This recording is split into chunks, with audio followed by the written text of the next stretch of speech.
ಹೀಗ್ ತಿಂದೆ ಹೊರಟೋದ್ರೆ ಆಗಲ್ಲ ಅಂತನ ಅರ್ಥ. ನಾನು ತಿಂದೆ ಹೋದ್ರೆ ನನಗೂ ಬೇಕು ಅಂತಾನೆ ಅರ್ಥ.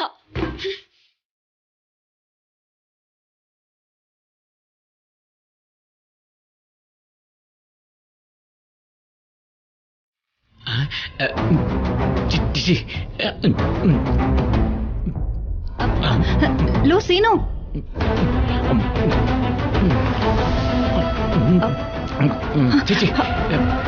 ಏನು ಅಂದ್ರೆ ನಿಂತ್ಕೊಳ್ಳಿ.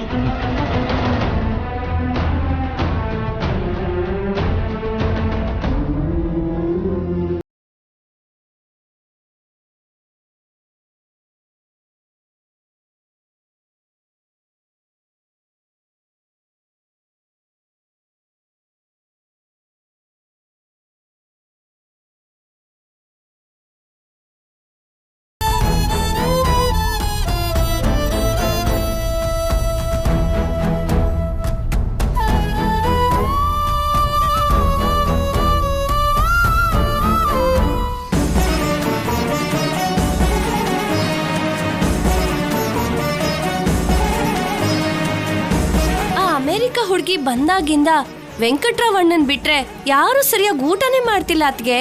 ಅವ್ರು ಮಾತ್ರ ಹೊಟ್ಟೆ ತುಂಬಾ ತಿಂತಿದ್ದಾರೆ ಅನ್ಕೊಂಡಿದ್ಯಾ? ಅಯ್ಯೋ, ಅಂತದೇನೂ ಇಲ್ಲ. ಆ ಹುಡುಗಿ ವರ್ತನೆ ಇಷ್ಟ ಆಗದೆ ಗಬ ಗಬ 2 ತುತ್ತು ತಿಂದು ರೂಮ್ಗೆ ಹೋಗಿ ಮಲ್ಕೋತಾರೆ ಅಷ್ಟೇ. ಏನೇ ಆದ್ರೂ ಆದ್ಯಾಗೆ ಧೈರ್ಯ ಜಾಸ್ತಿನೇ. ಭಾವನವ್ರು ಬೇಡ ಅಂದ್ರೆ ಆ ಹುಡುಗಿ ಬೇಕು ಅಂತಿದ್ದಾಳೆ. ಚಿಕ್ಕ ಮಕ್ಳು ಕೂಡ ಇಷ್ಟ ಹಠ ಮಾಡಲ್ಲ. ಎಲ್ರ ಹಾಗಲ್ಲ ಅವಳು. ಹಠ ಹಿಡಿದ್ಲು ಅಂದ್ರೆ ಕೊಡಿಸ್ಲೇಬೇಕಾಗತ್ತೆ. ಆದ್ರೆ ಅಷ್ಟ್ರಲ್ಲಿ ಎಷ್ಟು ಜಗಳಗಳಾಗತ್ತೋ. ನಮ್ ಗೌರಕ್ಕನ್ ಮಗಳು ಚಾರು ಸ್ವಲ್ಪನೂ ಹೀಗೆಲ್ಲ ಇಲ್ಲ. ಅತ್ತಿಗೆ ಬರ್ತಾ ಇದ್ದಾಳೆ, ಮಾತ್ ಬದಲಾಯಿಸು. ಅಕ್ಕ, ನಾವು ಊಟ ಮಾಡೋಣ ಬನ್ನಿ. ನನಗೆ ಹಸಿವಿಲ್ಲ ಪಾರ್ವತಿ, ನೀವು ಊಟ ಮಾಡಿ. ಯಾಕೆ ಹಸಿವಿಲ್ಲ ಅಕ್ಕ? ನಮ್ಮಣ್ಣ ಅರ್ಧ ಹೊಟ್ಟೆ ತಿಂದ್ರೆ ಅತ್ತಿಗೆ ತಿಂತಾಳ?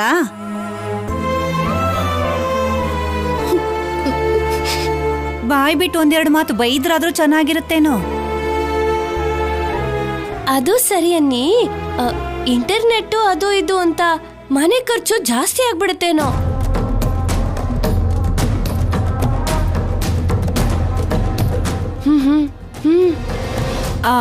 ಬೇಡಿಕೆ ಆ ಹುಡುಗಿದು ಖರ್ಚನ್ನ ನಾವು ಮಾಡ್ಬೇಕಾ?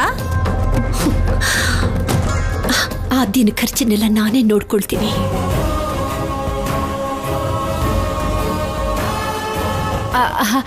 ನಾನು ಹೇಳಿದ ಹಾಗಲ್ಲ ಅತ್ತಿಗೆ. ನೀನು ಹೇಳೋದ್ರಲ್ಲಿ ಯಾವ ತಪ್ಪು ಇಲ್ಲ ಪದ್ಮ. ಅವಳ ಖರ್ಚು ವೆಚ್ಚ ಎಲ್ಲ ನನಗೆ ತಾನೇ ಸಂಬಂಧಪಟ್ಟಿದ್ದು. ನೀವು ಕೋಪದಲ್ಲಿ ಹೇಳ್ತಿಲ್ಲ ಅಲ್ವಾ ಅಕ್ಕ? ನೀವು ಕೂಡ ಯೋಚನೆ ಮಾಡಿ ಮಾತಾಡಬೇಕು ಪಾರ್ವತಿ. ಅಮೆರಿಕದಲ್ಲಿ ಹುಟ್ಟಿ ಬೆಳೆದವಳಲ್ವಾ, ಅಲ್ಲೇನು ಪದ್ಧತಿಗಳಿರುತ್ತೋ ಅದನ್ನು ಅಳವಡಿಸ್ಕೊಂಡು ಬಂದಿರ್ತಾಳೆ.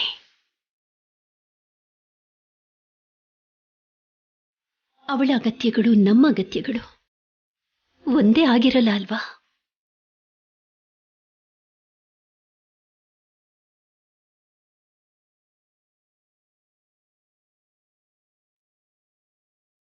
ಸ್ವಂತ ತಂಗಿ ಮಗಳಲ್ವಾ, ವಹಿಸ್ಕೊಂಡ್ ಬರ್ತಿದ್ದಾರೆ. ನಮ್ಮಣ್ಣನ ಮುಂದೆ ಹೇಳೋಕ್ ಧೈರ್ಯ ಇದ್ಯಾ? ಆ ವಿಷಯ ಬಿಡಿ ಅತ್ಗೆ. ಆದ್ಯನ್ನ ಯಾರ್ ಮದ್ವೆ ಆಗ್ತಾರೋ ಏನೋ. ನಮ್ ಸೀನು ಅಂತ ಒಳ್ಳೆಯವನು ಅಮಾಯಕ ಆಗಿದ್ರೆ ಅವನು ಮಾತ್ರ ಬಲಿನೇ. ನಾನ್ ಸತ್ರ ಅವಳು ನನ್ ಸೊಸೆ ಮಾಡ್ಕೊಳಲ್ಲ. ಆದ್ರೂ ನಮ್ ಗೌರಕ್ಕನ್ ಮಗಳು ಚಾರು ಇರ್ಬೇಕಾದ್ರೆ ಯಾರಿಗೋಸ್ಕರನೋ ಯೋಚನೆ ಮಾಡೋದ್ ಯಾಕತ್ಗೆ? ಒಂದ್ಸಲ ನೀವೇ ಕಣ್ಣಾರ ನೋಡ್ಬೋದ್ ಬಿಡಿ.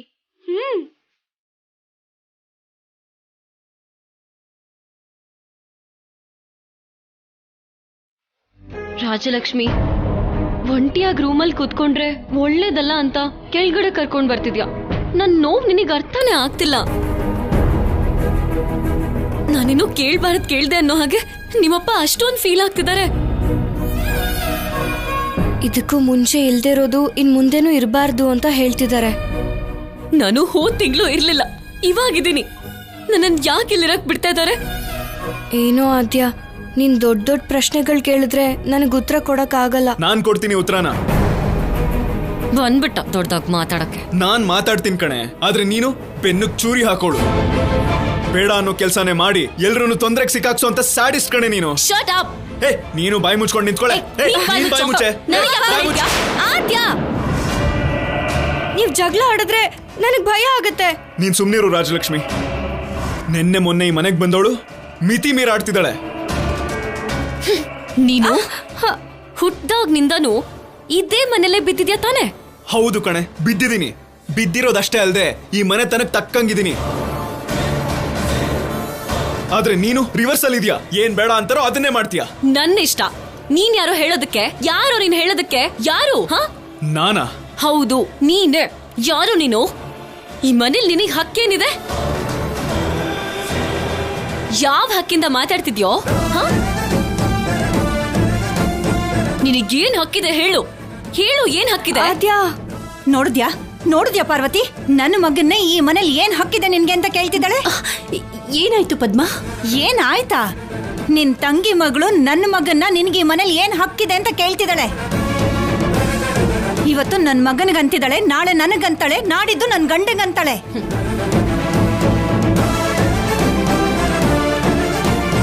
ಅಂದಾಗ ಕೇಳೋಣ ಬಿಡೆ. ಅಂದ್ರೆ ನಾಳೆ ಅವಳು ಹೇಳೋವರೆಗೂ ಮಾನ ಮರ್ಯಾದೆ ಬಿಟ್ಟು ಇಲ್ಲಿರ್ಬೇಕಾ? ಅಯ್ಯೋ ಅದ್ಕೆ, ಹಾಗಾದ್ರೆ ಇವಾಗ ಕೋಪ ಮಾಡ್ಕೊಂಡು ಹೊರಟೋಗ್ತೀರಾ? ಪಾರ್ವತಿ, ನೀ ಸ್ವಲ್ಪ ಸುಮ್ನೆ ಇರ್ತೀಯಾ? ಯಾಕೆ ಮಧ್ಯದಲ್ಲಿ ಏನೇನೋ ಮಾತಾಡ್ತೀಯ ನೀನು? ಏನೇನೋ ಮಾತಾಡ್ತಾ ಇರೋದು ಈ ಹುಡುಗಿ.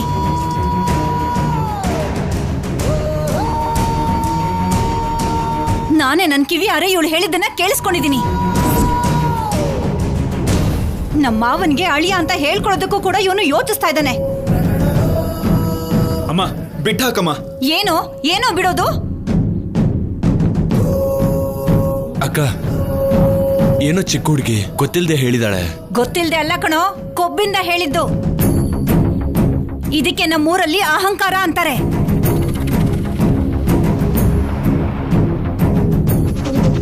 ನಾನು ಹೇಳಿದ್ದಕ್ಕೆಲ್ಲ ನೀವ್ ಬೇರೆ ಅರ್ಥನ ಯಾಕೆ ಕಲ್ಪಿಸ್ಕೋತಾ ಇದ್ದೀರಾ? ಬೇರೆ ಯಾವ ಅರ್ಥನೂ ಇಲ್ಲಮ್ಮ, ಇರೋದ್ ಒಂದೇ ಅರ್ಥ.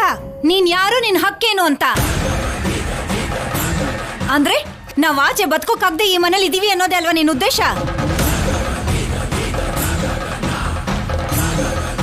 ನೀನ್ ಹೇಳಿದ ಮಾತನ್ನ ಜಾನಕಿ ಅತ್ತಿಗೆನೂ ಕೇಳಿಸ್ಕೊಂಡ್ಲು.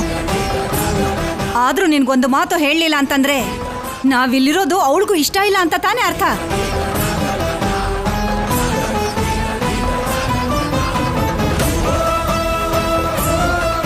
ಯಾಕೆ ಪದ್ಮ ಹಾಗೆಲ್ಲ ಮಾತಾಡ್ತೀಯ? ಇಷ್ಟು ವರ್ಷಗಳಿಂದ ನಾವೆಲ್ಲ ಒಂದೇ ಮನೇಲಿದ್ದೀವಿ, ಎಲ್ಲರೂ ಒಂದಾಗಿದ್ದೀವಿ. ನೀನ್ ನನ್ನನ್ನು ಅರ್ಥ ಮಾಡ್ಕೊಂಡಿರೋದು ಇಷ್ಟೇನಾ ಪದ್ಮ? ಅಕ್ಕ, ನೀನ್ ಇಲ್ದಿರೋದ್ನೆಲ್ಲ ಊಹಿಸ್ಕೋಬೇಡ. ನಿಮ್ಮಣ್ಣ ಮನೇಲಿ ಇಲ್ಲ ಅಂದ್ರೆ ಎಲ್ರಿಗೂ ಕೊಂಬುಗಳು ಬಂದ್ಬಿಡತ್ತೆ.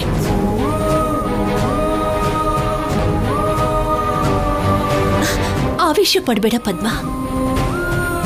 ಈ ವಿಷಯದ ಬಗ್ಗೆ ಆದ್ಯನ ಹತ್ರ ನಾನು ಮಾತಾಡ್ತೀನಿ. ನಾಳೆಯಿಂದ ಹಾಗಾಗ್ತಿರೋ ಹಾಗೆ ನಾನ್ ನೋಡ್ಕೋತೀನಿ. ನಾಳೆಯಿಂದ ನೀವಂದ್ರೂ ನಾವು ಕೇಳಿಸ್ಕೊಳ್ಳೋದಿಕ್ಕೆ ಈ ಮನೇಲಿ ಇರಲ್ಲ ಬಿಡಮ್ಮ. ಲಗೇಜ್ ತಗೊಂಡ್ ಬರ್ತೀನಿ. ಪದ್ಮ ನಿಂತ್ಕೊಳ್ಳೆ. ಅಕ್ಕ, ಪದ್ಮ, ಏ ಪದ್ಮ ನಿಂತ್ಕೊಳ್ಳೆ. ಪದ್ಮ, ಅಕ್ಕ, ಪದ್ಮ ನಿಂತ್ಕೊಳ್ಳೆ. ಅದ್ಕೆ ಏ ಪದ್ಮ, ಪದ್ಮ ನಿಂತ್ಕೋ ಅಕ್ಕ. ಪದ್ಮ, ನಿಂತ್ಕೊಳ್ಳಿ ಅದ್ಕೆ. ಪದ್ಮ, ಪದ್ಮ, ಪದ್ಮ ಪದ್ಮ ನಿಂತ್ಕೋ. ಅಯ್ಯೋ ಅಳಿಯಂದ್ರೆ ನೀವಾದ್ರೂ ಅವಳಿಗೆ ಅರ್ಥ ಮಾಡಿಸಿ. ಇದ್ದಕ್ಕಿದ್ದಾಗೆ ಹೊಸಲು ದಾಟ್ಬೇಕು ಅಂದ್ರೆ ನನಗೂ ಕೂಡ ಅಯೋಮಯವಾಗಿದೆ ಅತ್ತೆ ಅವ್ರೆ. ಅಣ್ಣನೇ ಇವ್ರನ್ನ ತಡೆಯಕ್ ಸಾಧ್ಯ ಅಮ್ಮ.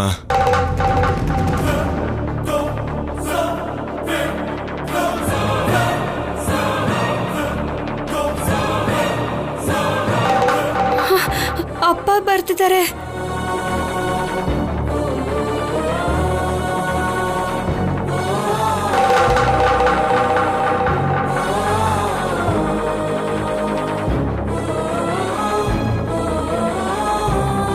ಅದ್ಕೆ ನಿಂತ್ಕೊಳ್ಳಿ.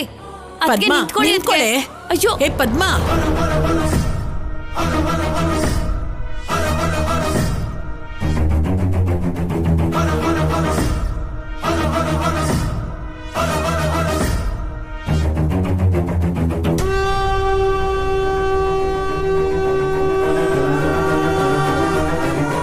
ಏನಾಯ್ತು?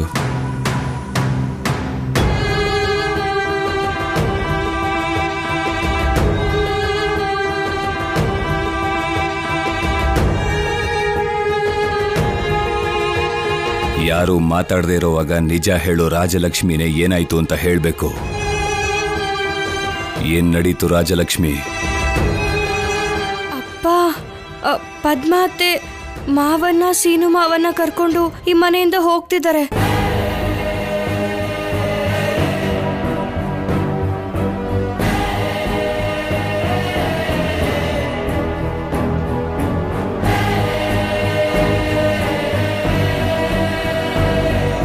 ನಾನ್ ಕೇಳೋಕು ಮುಂಚೆನೆ ಯಾಕೆ ಹೋಗ್ತಿದ್ದಾಳೆ ಅನ್ನೋದಕ್ಕೆ ಉತ್ತರ ಕೊಡಬೇಕು.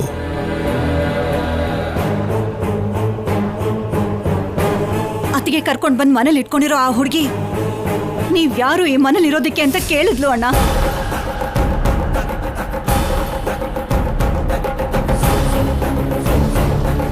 ಆ ಮಾತನ್ನ ಇಲ್ಲಿವರೆಗೂ ನೀವ್ ಯಾರೂ ಹೇಳಿಲ್ಲ.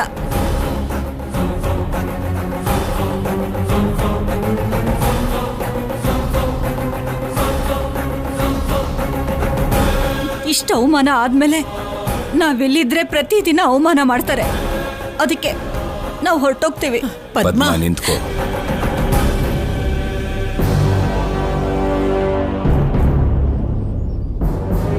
ಅಮ್ಮ, ಆಚೆಯಿಂದ ನಮ್ಮ ಮನೆಗೆ ಯಾರಾದ್ರೂ ಬಂದ್ರೆ ಕೈಕಾಲು ತೊಳ್ಕೊಳಕ್ಕೆ ನೀರು ಕೊಡ್ತೀವಿ, 2 ತುತ್ತು ಅನ್ನ ಹಾಕಿ ಮರ್ಯಾದೆ ಕೊಡ್ತೀವಿ, ಹೋಗಕ್ ಮುಂಚೆ ಒಳ್ಳೇದು ಕೆಟ್ಟದ್ದು ಹೇಳ್ತೀವಿ.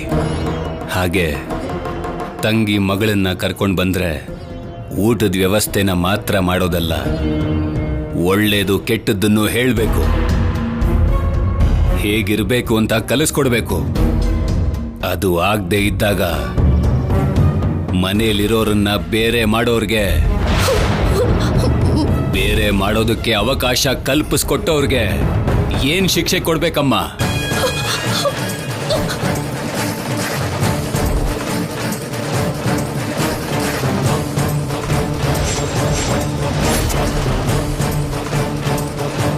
ಅಮ್ಮ ಚಿಕ್ಕೋರಾಗಿದ್ದಾಗ ಶಿವರಾಜನ್ನ ಪದ್ಮ ನೀನು ಯಾರು ಅಂತ ಹೇಳಿದ್ದಕ್ಕೆ ಪದ್ಮನ 3 ದಿನ ಬಿಸಿಲಲ್ಲಿ ನಿಲ್ಸಿದ್ವಿ. ಚಿಕ್ಕ ವಯಸ್ಸಲ್ಲಿ ಗೊತ್ತಿದ್ದೋ ಗೊತ್ತಿಲ್ದೇನೋ ಮಾಡಿದ ತಪ್ಪಿಗೆ ಆ ಶಿಕ್ಷೆ ಕೊಟ್ವಿ ಅಂದ್ರೆ ಗೊತ್ತಿದ್ದು ತಪ್ಪು ಮಾಡಿರೋರ್ಗೆ ಯಾವ ಶಿಕ್ಷೆ ಕೊಡ್ಬೇಕಮ್ಮ?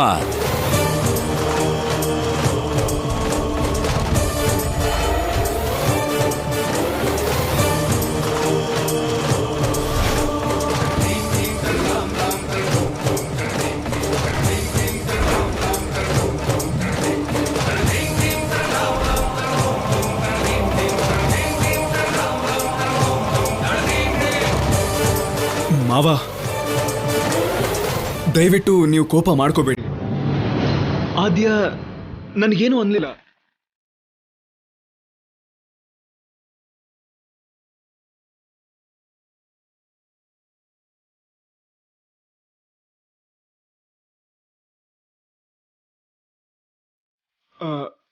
ನನ್ನ ವಿಷಯದಲ್ಲಿ ತಲೆ ಹಾಕೋಕೆ ನೀನ್ ಯಾರು ಅಂತ ಅವಳು ಹೇಳಿದ್ಲು ಅಷ್ಟೇ. ಆ ಮಾತನ್ನ ಅಮ್ಮ ತಪ್ಪಾಗಿ ಅರ್ಥ ಮಾಡ್ಕೊಂಡ್ರು. ಅಮ್ಮನ ಜಾಗದಲ್ಲಿ ನಾನಿದ್ದಿದ್ರು ಅದೇ ತರ ಅರ್ಥ ಮಾಡ್ಕೋತಿದ್ದೆ. ಆದ್ರೆ ಆದ್ಯನ ಉದ್ದೇಶ ಮಾತ್ರ ಅದಾಗಿರ್ಲಿಲ್ಲ ಮಾವ. ನೀನು ಏನ್ ಮಾತಾಡ್ತಾ ಇದ್ಯೋ?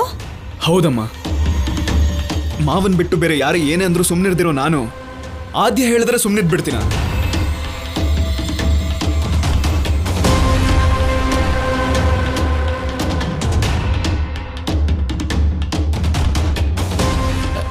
ಅಷ್ಟೇ ಅನ್ಸುತ್ತೆ ಭಾವನವ್ರೆ. ಯಾಕಂದ್ರೆ ನಾವ್ಯಾರೂ ಕೇಳಿಸ್ಕೊಂಡಿಲ್ಲ.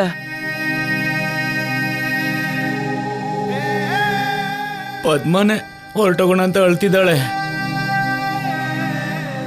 ಎಲ್ಲಿಗೆ ಹೋಗ್ತಾಳೆ? ನಿಮ್ಮನ್ ಬಿಟ್ಟು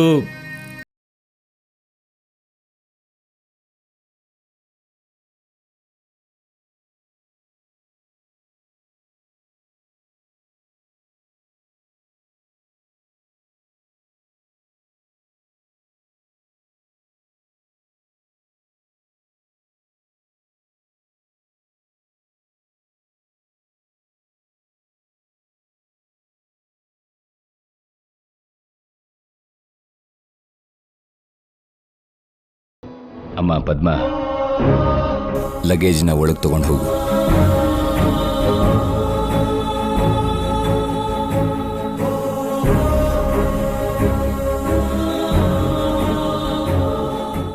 ನಾನು ಇಡ್ತೀನಿ ಭಾವನವ್ರೆ, ನಾನು ಇಡ್ತೀನಿ. ಪದ್ಮ ಬಾರೆ, ಬಾರಮ್ಮ.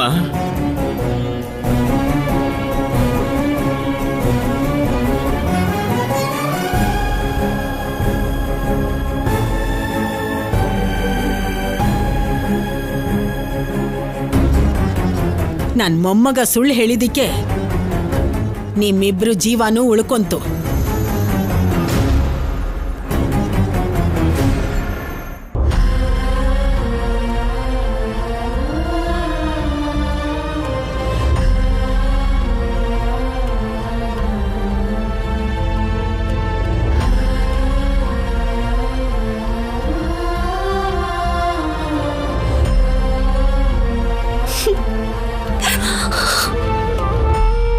ಥ್ಯಾಂಕ್ಸ್ ಮಾವ, ಇವತ್ತು ನೀನೇ ಕಾಪಾಡಿದ್ದು. ಇಲ್ಲ ಅಂದಿದ್ರೆ ಅಪ್ಪ ಅಮ್ಮನ ಮೇಲೆ ಎಷ್ಟು ಕೋಪಿಸ್ಕೊಂಡಿರೋರು. ಸೀನು, ನಿಮ್ಮ ಮಾವನ ಹತ್ರ ಯಾಕಪ್ಪ ಸುಳ್ಳು ಹೇಳಿದೆ? ಮಾವ ನಿಮಗ್ ಬೈಯೋದನ್ನ ನನಗೆ ನೋಡಕ್ಕಾಗಲ್ಲ. ಅದು ಈಗಾಗ್ಲೇ ನೀವಿಬ್ರು ಮಾತಾಡ್ತಾ ಇಲ್ಲ, ಅಂಥದ್ರಲ್ಲಿ ಇನ್ನೂ ದೂರ ಆದ್ರೆ ನೀವು ರಾಮ ಸೀತೆ ಇದ್ದಂಗೆ ಯಾವಾಗ್ಲೂ ಒಟ್ಟಿಗೆ ಇರಬೇಕು.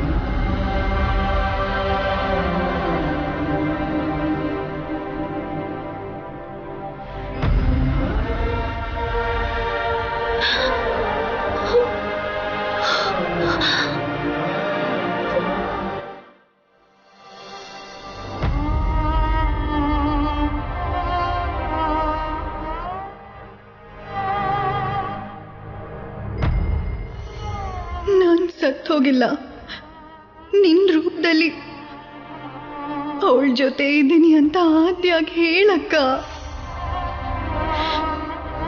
ನನ್ ಬಗ್ಗೆ ಎಷ್ಟ್ ಚೆನ್ನಾಗಿ ಯೋಚನೆ ಮಾಡಿದ್ಯಾ ಮಮ್ಮ.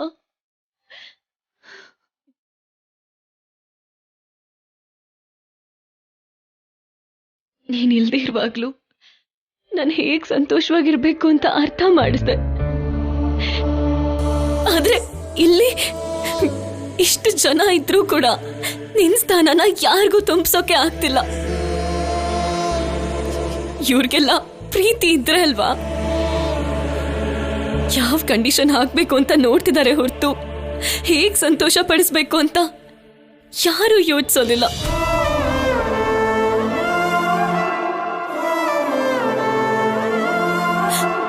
ನಾನ್ ಏನ್ ಕೇಳ್ಬಿಟ್ಟೆ? ಇಂಟರ್ನೆಟ್ ಹಾಕ್ಸಿದ್ರೆ ನನ್ ಪಾಡಿಗೆ ನನ್ ಕೆಲ್ಸನ ನೋಡ್ಕೋತೀನಲ್ವಾ, ನನ್ ಫ್ಯೂಚರ್ಗೋಸ್ಕರ ಅದನ್ನ ಯೂಸ್ ಮಾಡ್ಕೋತೀನಲ್ವಾ. ಆದ್ರೆ ಇವ್ರ ಮನ್ಸಲ್ಲಿ ಬರೀ ಅನುಮಾನನೇ ತುಂಬಿದೆ. ಯಾರೇ ಆದ್ರೂ ಸರಿ ಅವ್ರ ತರಾನೇ ಇರ್ಬೇಕು ಅನ್ಕೊಳ್ತಾರೆ. ನನ್ ಮುಂದೆ ಹೋಗ್ತೀನಿ ಅಂದ್ರು ನನ್ನ ಹಿಂದೆ ಕೇಳಿದ್ದಾರೆ.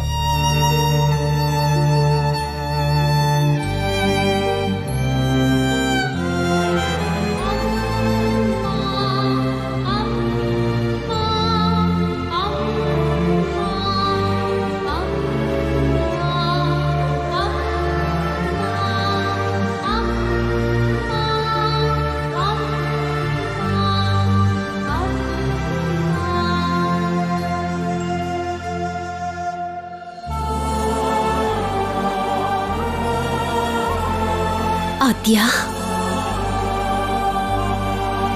ನಿನ್ನ ನೋವನ್ನೆಲ್ಲ ನಿಮ್ಮ ಅಮ್ಮನ ಹತ್ರ ಹೇಳ್ಕೊಳ್ತಿದ್ಯಾ?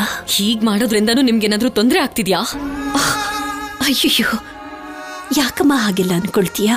ನಮ್ಮಮ್ಮನ ಫೋಟೋ ನೋಡ್ಕೊಂಡು ಮಾತಾಡಿದ್ರೆ ನನ್ನ ನೋವೆಲ್ಲ ಸ್ವಲ್ಪ ಕಡಿಮೆ ಆಗುತ್ತೆ. ಅದೇ ನಿಮ್ ಜೊತೆ ಮಾತಾಡಿದ್ರೆ ನನ್ನ ನೋವು ಇನ್ನೂ ಜಾಸ್ತಿ ಆಗುತ್ತೆ.